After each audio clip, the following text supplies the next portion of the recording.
ಪ್ರಿಯರಾದವರ, ಯೇಸುಕ್ರಿಸ್ತನ ನಾಮದಲ್ಲಿ ನಿಮಗೆ ನನ್ನ ಪ್ರೀತಿಯ ವಂದನೆಗಳು. ಈ ಬೆಳಗಿನ ಸಮಯದಲ್ಲಿ ಹೇಗಿದ್ದೀರಾ? ಈ ಬೆಳಗ್ಗೆ ದೇವರೊಂದಿಗೆ ಮಾತನಾಡಿದ್ದೀರಾ? ದೇವರೊಂದಿಗೆ ಕುಳಿತು ನೀವು ಸಮಯವನ್ನು ಕಳೆದಿರಾ? ದೇವರು ನಿಮ್ಮೊಟ್ಟಿಗೆ ಮಾತನಾಡಿದಾರಾ? ಯೋಚಿಸಿ ನೋಡಿರಿ. ಇಲ್ಲ, ನನಗೆ ಟೈಮೇ ಇಲ್ಲ, ತುಂಬ ಬ್ಯುಸಿ, ರಾತ್ರಿ ಲೇಟ್ ಆಯಿತು, ಬಹಳ ಅವಸರ ಎಂದು ಹೇಳುತ್ತೀರಾ? ದೇವರಿಗೆ ಸಮಯ ಕೊಡಬೇಕು. ನಮಗೆ ಎಷ್ಟೇ ತಡವಾದರೂ ಕೂಡ ನಾವು ಊಟಕ್ಕೆ ಇತರ ಕಾರ್ಯಗಳಿಗೆ ಸಮಯ ಕೊಡುತ್ತೇವಲ್ಲವ? ದೇವರೊಂದಿಗೆ ಮಾತನಾಡಲು ಸ್ವಲ್ಪ ಸಮಯವನ್ನು ಕೊಟ್ಟು ಸ್ವಲ್ಪ ಸಮಯವನ್ನು ಬೇರ್ಪಡಿಸಿ ಆತನೊಂದಿಗೆ ಮಾತನಾಡಬೇಕು. ಆಗಲೇ ನಮ್ಮ ಹೃದಯದಲ್ಲಿ ಆ ಒಂದು ಆಶೀರ್ವಾದ ಉಂಟಾಗುತ್ತದೆ. ಸರಿ, ಈಗ ಈ ಕಟ್ಟಡವನ್ನು ನೋಡುತ್ತಾ ಇದ್ದೀರಾ? ಇದು ಏನೆಂದು ಕೇಳುತ್ತೀರಾ? ಯೇಸು ಕ್ರಿಸ್ತನು ನಮ್ಮ ಸೇವೆಗೆಂದು ಕಟ್ಟಿಕೊಟ್ಟಂತ ಹೊಸ ಜೀವನ ಮಿಷನ್ ಆರೋಗ್ಯ ಕೇಂದ್ರ. ದೇವರು ನಮಗಾಗಿ ಕೊಟ್ಟಿರುವಂತ ಒಂದು ಆಸ್ಪತ್ರೆ. ಇಲ್ಲಿ ನಾವು ಆ ಸೇವೆಯನ್ನು ಮಾಡುತ್ತಾ ಇದ್ದೇವೆ. ಬಡವರಿಗೆ ಕಡಿಮೆ ದರದಲ್ಲಿ ಬಹಳ ಉತ್ತಮವಾದ ವೈದ್ಯಕೀಯ ಸೇವೆಯನ್ನು ಕೊಡಲಾಗುತ್ತಾ ಇದೆ. ಪ್ರತಿ ಶುಕ್ರವಾರವೂ ಉಚಿತ ವೈದ್ಯಕೀಯ ಶಿಬಿರಗಳನ್ನೆಲ್ಲ ನಡೆಸಿ ಬರುವಂತ ಎಲ್ಲ ಬಡವರಿಗೂ ಕೂಡ ಉಚಿತವಾಗಿ ವೈದ್ಯಕೀಯ ಸೇವೆಯನ್ನು ಕೊಡಲಾಗುತ್ತಾ ಇದೆ. ಇದು ದೇವರು ಕೊಟ್ಟಿರುವಂತ ಒಂದು ಕಾರ್ಯ. ಇಲ್ಲಿ ದೇವರು ಅನೇಕ ಜನರನ್ನು ಆಶೀರ್ವದಿಸುತ್ತಾ ಇದ್ದಾರೆ, ಒಳ್ಳೆಯದನ್ನು ಮಾಡುತ್ತಾ ಇದ್ದಾರೆ. ದೇವರಿಗೆ ಸ್ತೋತ್ರ. ಸರಿ, ಈ ಸ್ಥಳದಿಂದ ನಿಮ್ಮೊಟ್ಟಿಗೆ ಮಾತನಾಡುವುದು ನನಗೆ ಬಹಳ ಸಂತೋಷ. ಈಗ ದೇವರು ಹೇಳುವಂತ ಒಂದು ಮಾತು ಏನೆಂದರೆ ಒಂದು ಪ್ರಾರ್ಥನೆ. ಈ ದಿನ ಒಬ್ಬ ದೇವ ಮನುಷ್ಯನು ತನ್ನ ಕುಟುಂಬಕ್ಕಾಗಿ, ತನ್ನ ಮನೆಗಾಗಿ ದೇವರ ಬಳಿ ಮಾಡಿದಂತ ಪ್ರಾರ್ಥನೆಯನ್ನು ನಿಮಗೆ ತಿಳಿಸುತ್ತೇನೆ.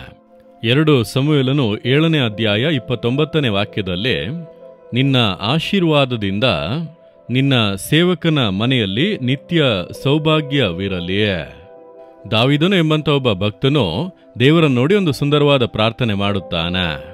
ದೇವರು ದಾವೀದನಿಗೆ, ನಾನು ನಿನಗೆ ಒಂದು ಮನೆಯನ್ನು ಕಟ್ಟಿ ಕೊಡುತ್ತೇನೆ ಎಂದು ವಾಗ್ದಾನ ಮಾಡಿ ಅದನ್ನು ನೆರವೇರಿಸಿದರು. ದೇವರೇ ಒಂದು ಮನೆಯನ್ನು ಕಟ್ಟಿಕೊಟ್ಟರೆ ಹೇಗಿರುತ್ತದಲ್ಲವ? ದಾವೀದನಿಗೆ ಕಟ್ಟಿಕೊಟ್ಟರು. ನಿಮಗೊಂದು ಸ್ವಂತ ಮನೆ ಇಲ್ಲವಾ? ಸ್ವಂತ ಮನೆ ಕಟ್ಟಿದರೆ ಚೆನ್ನಾಗಿರುತ್ತದೆ ಅಂದುಕೊಳ್ಳುತ್ತೀರಾ?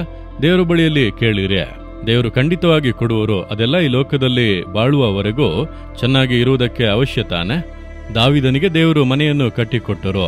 ಆಗಲೇ ಅವನು ಪ್ರಾರ್ಥನೆ ಮಾಡುತ್ತಾನೆ, ದೇವರ ನಿಮ್ಮ ಆಶೀರ್ವಾದದಿಂದ ನಿಮ್ಮ ಸೇವಕನ ಮನೆಯಲ್ಲಿ ನಿತ್ಯ ಸೌಭಾಗ್ಯವಿರಲಿ. ಮನೆಯಲ್ಲಿ ಅನೇಕ ವಸ್ತುಗಳಿರಬೇಕೆಂದು ನಾವು ಬಯಸುತ್ತೇವಲ್ಲ? ಅನೇಕ ವಸ್ತುಗಳು, ಸೋಫಾ ಇರಬೇಕು, ಡೈನಿಂಗ್ ಟೇಬಲ್ ಇರಬೇಕು, ಟಿವಿ ಇರಬೇಕು, ವಾಷಿಂಗ್ ಮಿಷಿನ್ ಇರಬೇಕು, ಫ್ರಿಡ್ಜ್ ಇರಬೇಕು. ವಸ್ತುಗಳಿಂದ ತುಂಬಿದರೆ ಮನೆ ಆಶೀರ್ವಾದವಾಗಿ ಇದೆ ಎಂಬುದಾಗಿ. ಎಲ್ಲವೂ ಇದ್ದು ಸಮಾಧಾನ ಇಲ್ಲ ಅಂದರೆ, ಮನೆಯೊಳಗೆ ಬಾಳುವವರಿಗೆ ಏಕಮನಸ್ಸಿಲ್ಲ ಅಂದರೆ, ಒಬ್ಬರ ಮೇಲೆ ಒಬ್ಬರಿಗೆ ಪ್ರೀತಿ ಇಲ್ಲ ಅಂದರೆ ಏನು ಪ್ರಯೋಜನ ಅಲ್ಲವಾ?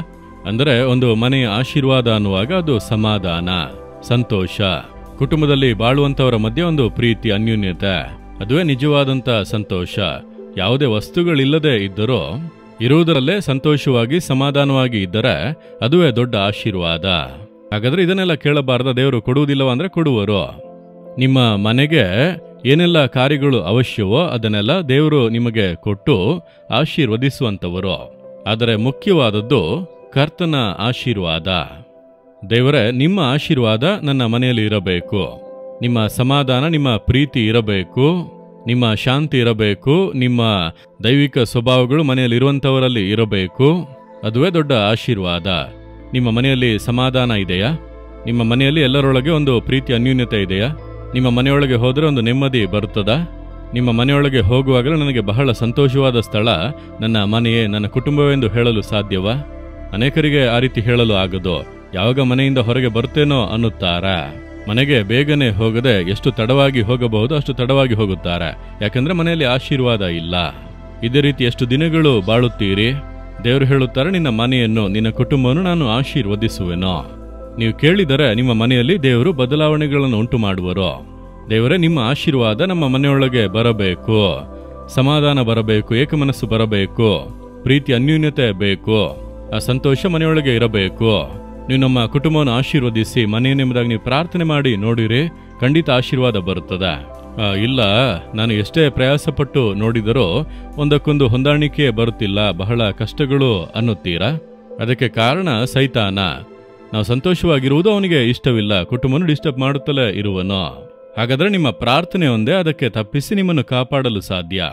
ದಿನ ಪ್ರಾರ್ಥಿಸಿ, ಆಸಕ್ತಿಯಿಂದ ಪ್ರಾರ್ಥಿಸಿ, ಕುಟುಂಬವಾಗಿ ಈ ಒಂದು 20 ನಿಮಿಷ ಹಾಡುಗಳನ್ನು ಹಾಡಿ ಸ್ತುತಿಸಿ ಪ್ರಾರ್ಥನೆ ಮಾಡಿ ನೋಡಿರಿ, ಮನೆಯೊಳಗೆ ಬದಲಾವಣೆಗಳು ಬರುತ್ತವ. ಈಗ ದಾವಿದನ ಹಾಗೆ ಪ್ರಾರ್ಥಿಸಬೇಕು. ದೇವರ, ಇದುವರೆಗೂ ಹೇಗೆ ಬೇಕಾದರೂ ಇರಲಿ, ಇಂದಿನಿಂದ ನಮ್ಮ ಮನೆ, ನಮ್ಮ ಕುಟುಂಬ ನಿಮ್ಮ ಆಶೀರ್ವಾದದಿಂದ ಆಶೀರ್ವದಿಸಲ್ಪಡಬೇಕು. ನಾವು ನಿಮಗೆ ಸ್ವಂತ, ನಮ್ಮ ಮನೆಯೆಲ್ಲ ನಿಮಗೆ ಸ್ವಂತ, ನೀವೇ ಆಶೀರ್ವದಿಸಿ. ಪ್ರಾರ್ಥಿಸುವಿರಾ?